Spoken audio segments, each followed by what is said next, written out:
Voces de la Radio, con Iliana Cervantes Lima.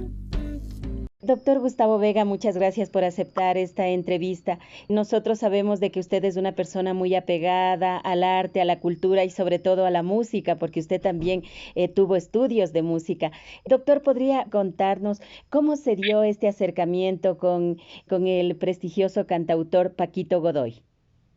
Para mí es un placer y un honor. Conocerle a Paquito Godoy fue un privilegio de las artes y de la cultura. Sin duda que es uno de los compositores y a su vez virtuosos más importantes que tiene no solamente el Ecuador, sino América Latina.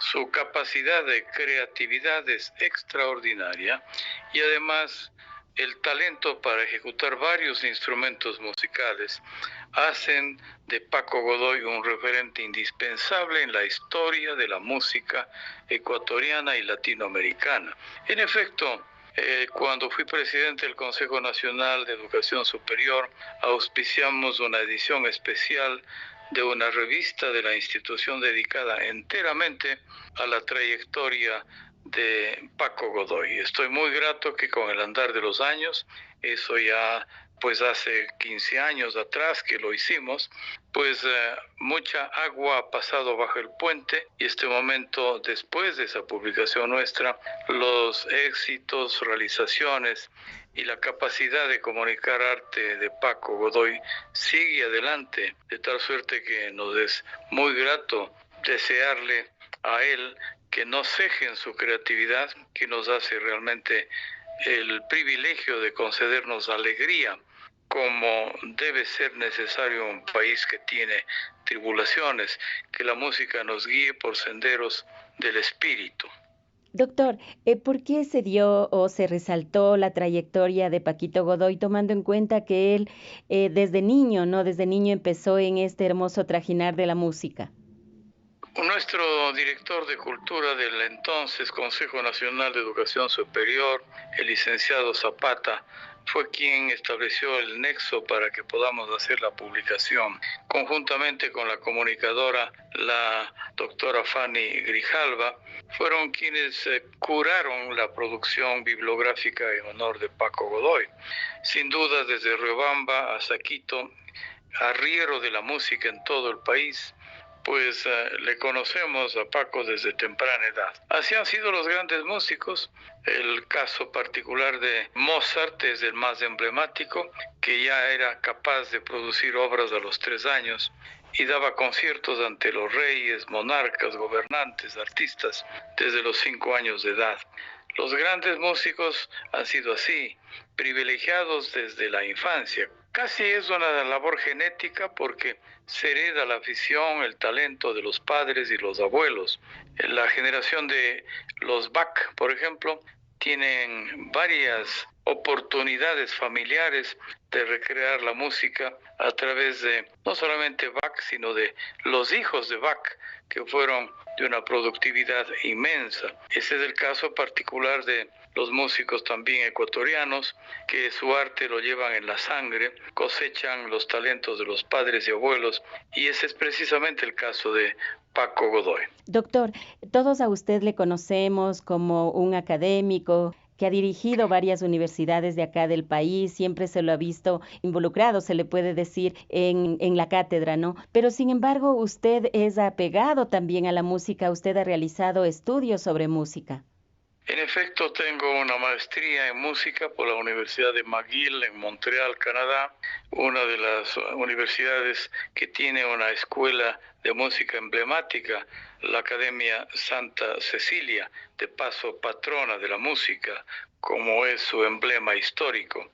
A mí me cupo el privilegio de vivir pegado al Conservatorio de Música de Cuenca, en la calle Bolívar, entre Padre Aguirre y General Torres. Mi casa de familia estaba pues codo a codo con el Conservatorio de Música y por eso me facilitaba que durante las tardes, terminada la jornada escolar, pasaba al conservatorio para estudiar piano, acordeón, órgano de pedal y también guitarra. Mis profesores fueron profesores del Conservatorio de Música y que tiene tanta trayectoria cada uno de ellos. Arturo Vanegas, por citar un ejemplo. También en el caso de la ejecución de la guitarra, Torres Oramas.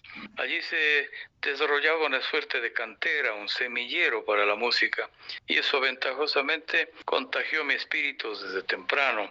Además de que mi madre, que falleció hace apenas 3 meses, después de 102 años casi de existencia, me enseñó a tocar el piano cuando tenía escasamente 4 o 5 años de edad. Ella tocaba música por partitura y le seguí la senda, de tal suerte que con el andar del tiempo pude hacer algunas composiciones musicales. Estimulé cuando rector de la Universidad de Cuenca la orquesta de cámara de la universidad, que ahora es orquesta sinfónica, nada menos. Con el andar del tiempo, esa orquesta de cámara devino una orquesta sinfónica, una única opción universitaria, la Orquesta Sinfónica de Cuenca. También cuando fui rector de la Universidad de Cuenca, tuve la oportunidad, con el respaldo del Consejo Universitario, de crear la Facultad de Artes. Antes habían expresiones artísticas diseminadas en otras facultades. Allí lo integramos de una sola y salió, por supuesto, humo blanco para la música, la danza, el teatro, también la fotografía, el video, las artes plásticas, la escultura, la pintura. La Facultad de Artes de Cuenca es tan significativa que es una de las principales, yo diría, reacciones de ensueño que tiene la ciudad de Cuenca en cuanto a distintas formas de expresión artística continental.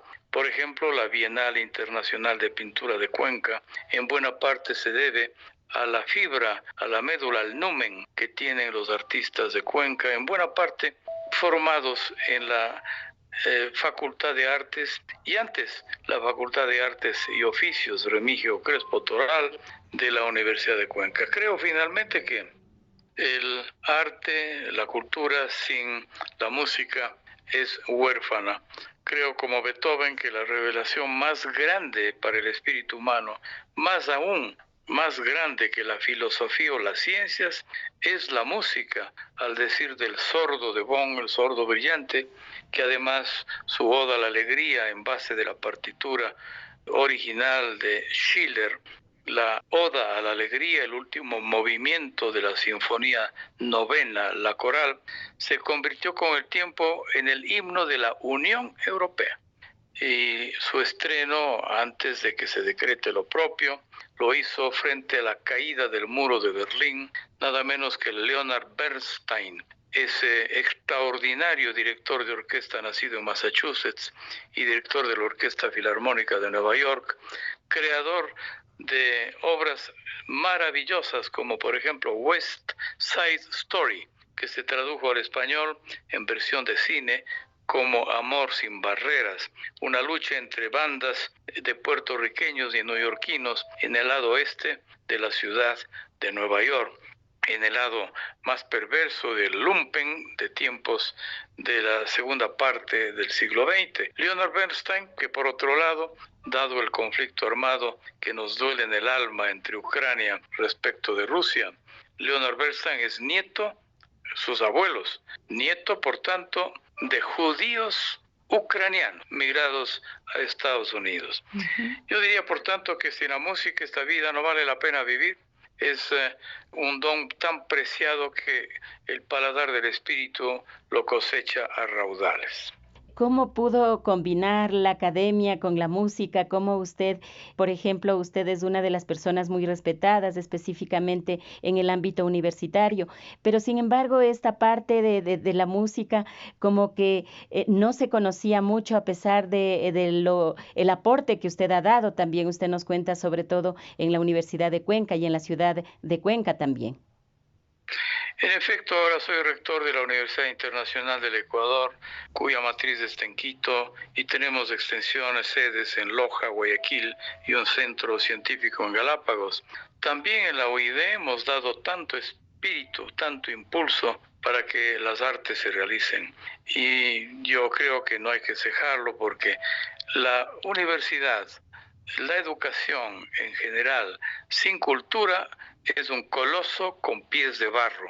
Se fundamenta la educación solo en base de la cultura.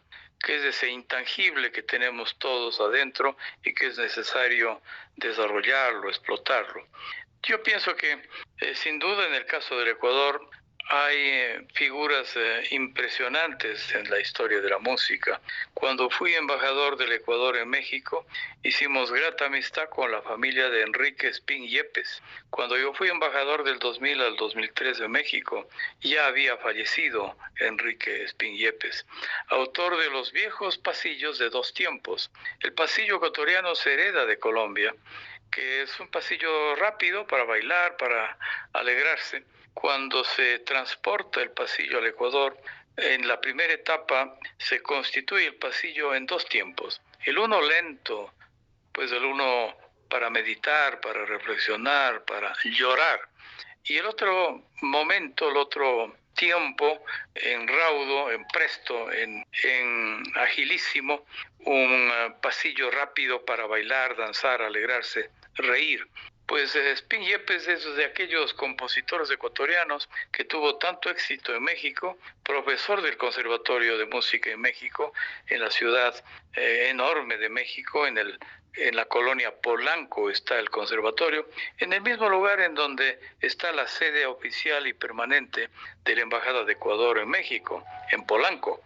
Pues bien, Espín Yepes fue uno de los grandes creadores del pasillo en dos tiempos. Baste decir y memorar al pasillo emblemático del Ecuador, pasional.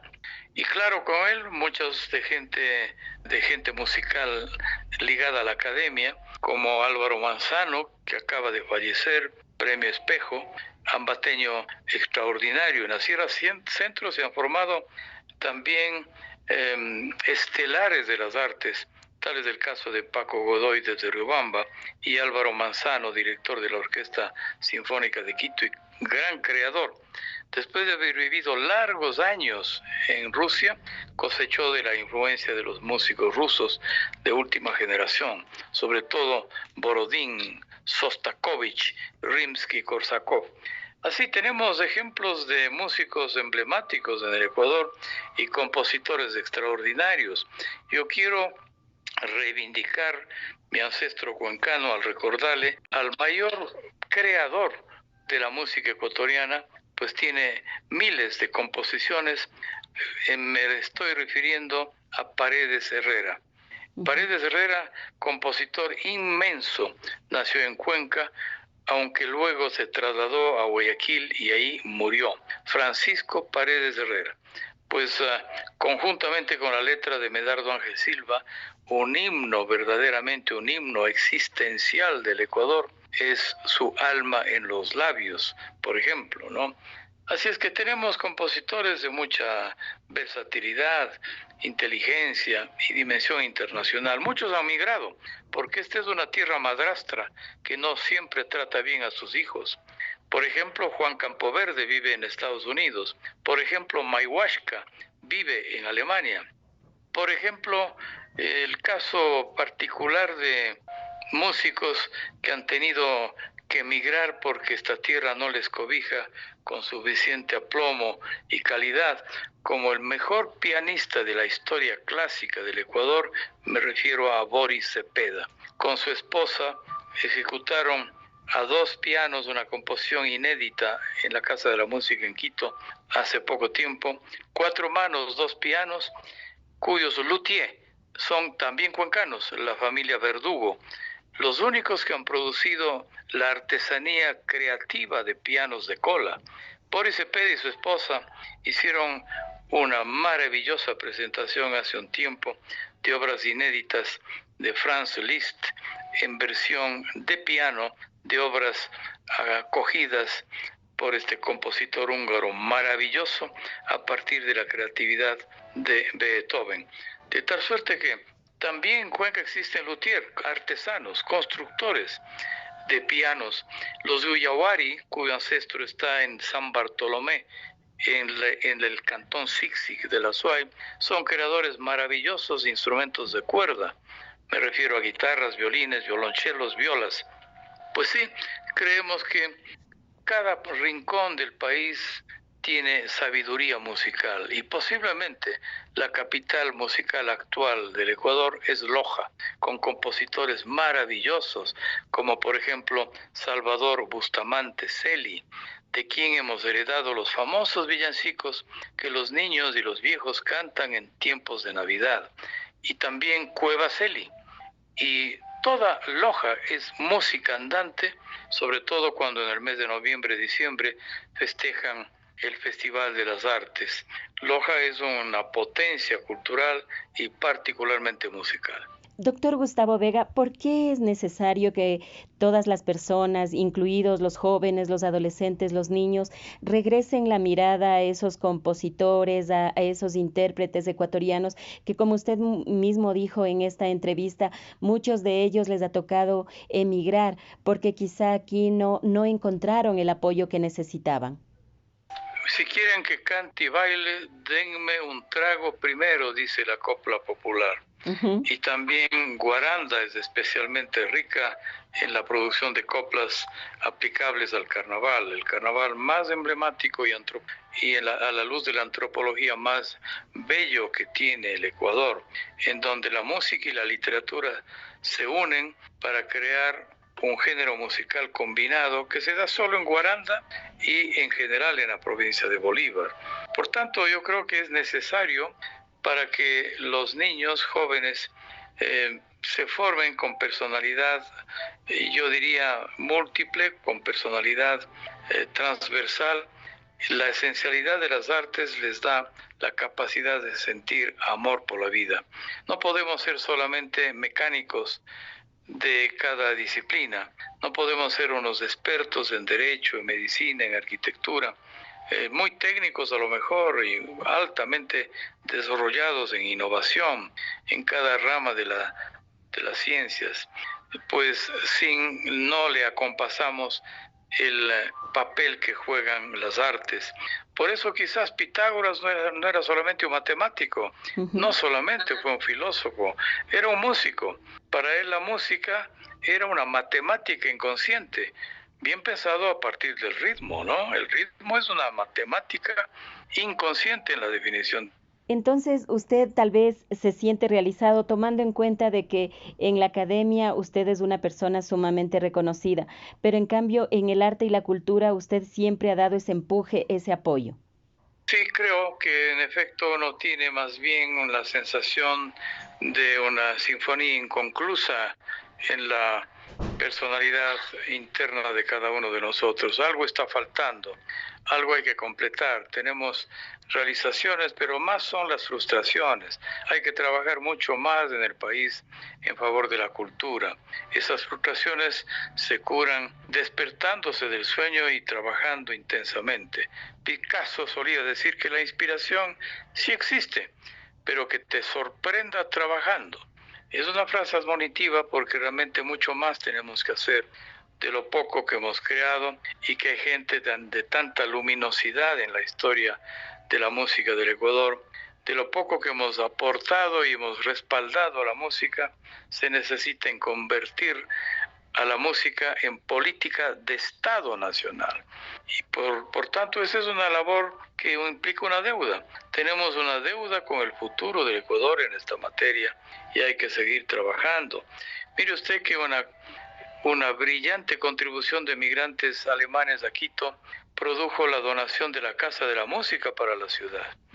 Los esposos Neuslatter, que tenían un restaurante todavía en manos de terceros, pero que tiene mucha fuerza gastronómica, Chez Jérôme, que está en el sector de la Wimper, cercano al Hotel Quito. Pues bien, los Neuslatter que crearon ese restaurante hicieron fortuna, no tuvieron descendencia y el legado como herencia fue el entregarles a la ciudad la Casa de la Música, un escenario maravilloso que tiene Quito y el país para las distintas formas de arte. Además ahí se imparten cursos, talleres, se dan conferencias, se prepara a los niños desde temprana edad para el paladar del espíritu. Y claro, no hay limitación es el escenario para la más alta capacidad de la música académica, pero también para la música popular, la música nacional. La música clásica está alimentada siempre de la música popular. Recordemos la Sexta Sinfonía, la Pastoral de Beethoven, tiene un pasaje en uno de sus movimientos que se llama Por el arroyo, por el arroyuelo. Pues bien, son músicas captadas del folclore popular de Alemania. Tchaikovsky se ha basado en sus obras en base de leitmotivs populares. La música académica y la popular no están en controversia ni en pugna, se unen, se dan la mano, son parte del patrimonio del espíritu. Usted ha topado algo que es fundamental, este apego también o este apoyo que han dado migrantes extranjeros a la música ecuatoriana, en este caso son los alemanes, por ejemplo, cuyo el señor también era dueño de Siderúrgica Ecuatoriana, cuya esposa también ayudó para la construcción de la Casa de la Música. Entonces, ¿cómo se puede pensar este apoyo de los ciudadanos extranjeros a la música ecuatoriana y que nosotros como ecuatorianos no nos concienciemos del valor y también el talento que tienen los intérpretes y los compositores de este país? Yo tuve la oportunidad de hacer una tesis de maestría en psiquiatría en Montreal entrevistando a ecuatorianos. Nadie como los migrantes para paladear más el país. Quieren más, aman más al país en el exilio que aquellos que no hemos migrado y estamos al pie del Capulí. Los migrantes ecuatorianos aman al país profundamente. Han tenido que salir porque este país, en efecto, no da oportunidades de trabajo y empleo. En una muy antigua y bella composición poética, Luis Cordero, el botánico, el quichuista, el presidente de la República, el científico, el poeta, decía Rimini yacta rimini.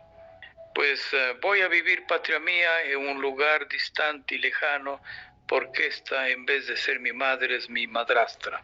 Los migrantes aman al Ecuador, y particularmente cuando uno los entrevista, lo primero que son ávidos de atenderle cuando llega un coterráneo, es en brindarles un cafecito bautizado con shumir, y luego pues un pasillo como música de fondo, un yarabí, para llorar, pero también para añorar y establecer nostalgias de su patria lejana y amada. Por tanto, al amar tanto los migrantes, el país que está en la nostalgia siempre y en la memoria, son necesarios esos aportes de los migrantes para que devuelvan al país lo que se ha perdido a través de la migración forzosa. No existe una política realmente orgánica para que los migrantes regresen los dineros con fines altruistas. El mecenazgo no tiene historia en nuestro país. En otros países, claro, un edificio de una universidad es donado por una familia, un laboratorio es donado por una familia.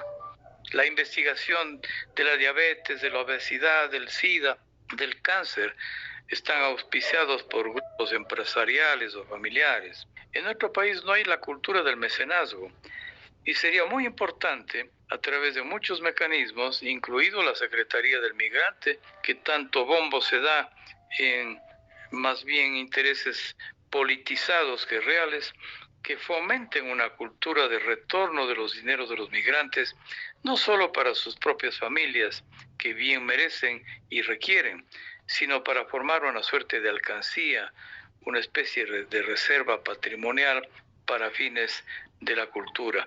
Por ejemplo, yo no recuerdo que los villancicos cuencanos, que tienen un ritmo muy especial que no se repite en el país, hayan vuelto a ser auspiciados después que la Universidad Católica de Cuenca sacó un bellísimo disco solo de villancicos cuencanos, en ritmo de 3x2, que no se repite en el país.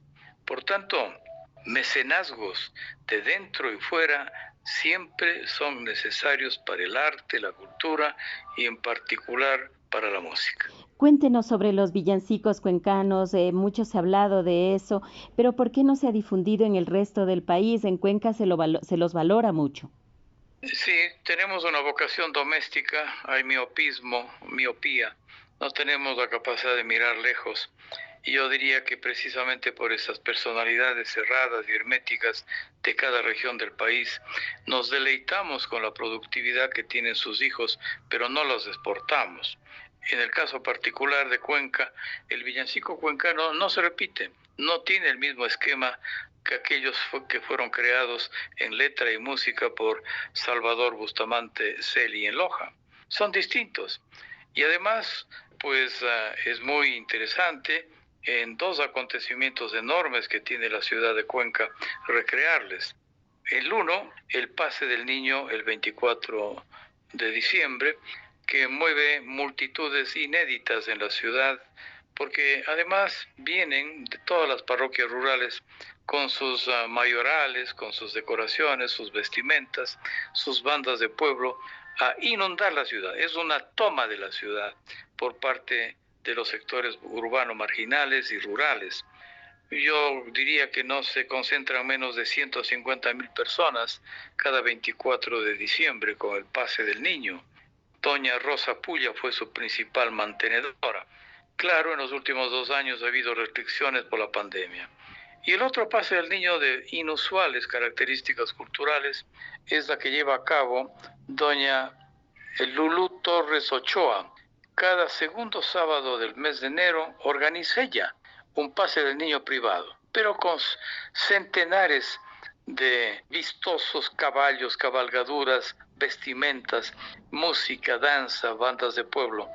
Son dos acontecimientos increíbles. 56 años, doña Lulú Torres Ochoa, sobrina de la famosa educadora de Cuenca de niñas, Dolores J. Torres, emblemática en la historia de la educación de Cuenca, una mujer valiente que luchó contra el machismo, la visión patriarcal, y fue capaz de, siendo graduada normalista, educar en la escuela 3 de noviembre a las niñas y darles como cátedra gimnasia. Era un pecado mortal que las niñas hagan gimnasia. Era algo erótico rayante en el pecado mortal. Capaz de darles matemáticas, que creían que las mujeres no estaban preparadas para la aritmética. Mujer inusual, Dolores J. Torres. Su tía es precisamente Dolores J. Torres. Me refiero a Lulú Torres Ochoa, una de las grandes mantenedoras de uno de los dos pases del niño más emblemáticos, en donde justamente la música es del invitado rigor, porque durante todas las festividades, en torno a los dos pases del niño citados, la música y los villancicos cuencanos suenan a raudales, y las bandas de pueblo son las maestras en ejecutarlas. ¿Por qué en el Ecuador no hay esta cultura de apoyo por parte de grupos importantes o instituciones también a la cultura ecuatoriana? Usted ha hablado acerca del mecenazgo y la importancia que le dan en otros países. Bueno, una de las razones es que no tenemos una visión de inversión en la cultura y en el arte. Creemos que hay que invertir solamente en el dinero, en la empresa, en la economía, pero no en las empresas culturales. Por eso en estos 2 años de pandemia, las empresas culturales han muerto, porque no pueden presentar en tablas su drama, su comedia, no pueden presentar su ballet, no pueden presentar galerías de arte. Herida de muerte en tiempos de pandemia. Las empresas culturales son difíciles de llevar a cabo. Necesitamos persuadir a empresarios, emprendedores, a gentes que tienen poder económico, a que inviertan en arte, que además es un buen negocio, no solamente es para el espíritu. El arte produce millones de dólares.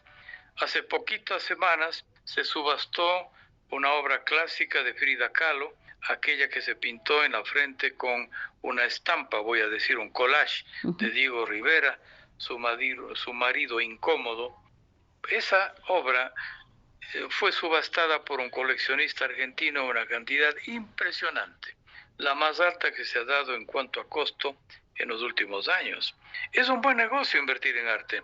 Ahora está mucho más en la boga, basándose en las cadenas blockchain, que se llama, subastar artes virtuales, los NFT que se llaman, se lanza al martillo virtual una subasta para vender obras, que sin embargo no se las tiene físicamente en la casa, se las tiene en la computadora, se las tiene en el internet. Sin embargo, la gente paga millones de dinero. No olvidemos que la Casa Christie en New York era una de las subastadoras de arte más exitosas. Pero claro, casas de arte físicas, presenciales. Ahora las redes de NFT están muy en la cadena de los blockchain, subastan arte por millones de dólares, obras virtuales. Entonces, invertir en arte es un buen negocio. Hay que infundir la motivación a empresarios que no solamente inviertan en casas, en ladrillos físicos, que inviertan en ladrillos virtuales, en símbolos, más aún ahora que la educación virtual y la educación en línea está mucho más presente después de la pandemia. Doctor, entonces usted seguirá apoyando al arte, a la cultura, a los intérpretes, a los compositores ecuatorianos que sobre todo trabajan duro para poder tener un espacio en el pentagrama nacional. Sin duda hemos de seguir, pues somos arrieros y en el camino nos encontramos.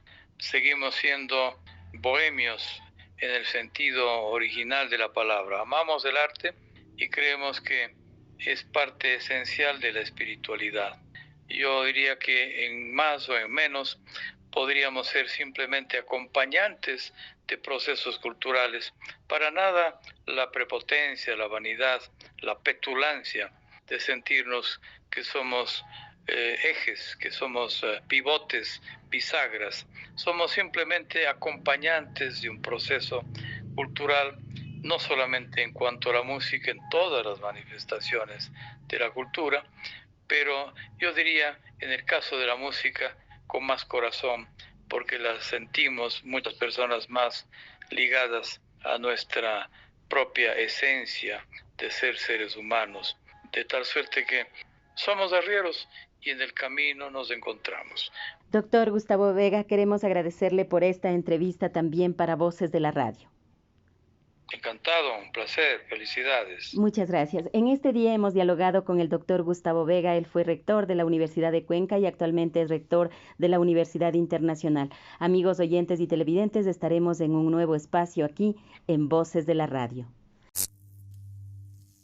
Hasta el próximo programa, donde conoceremos a más voces de la radio.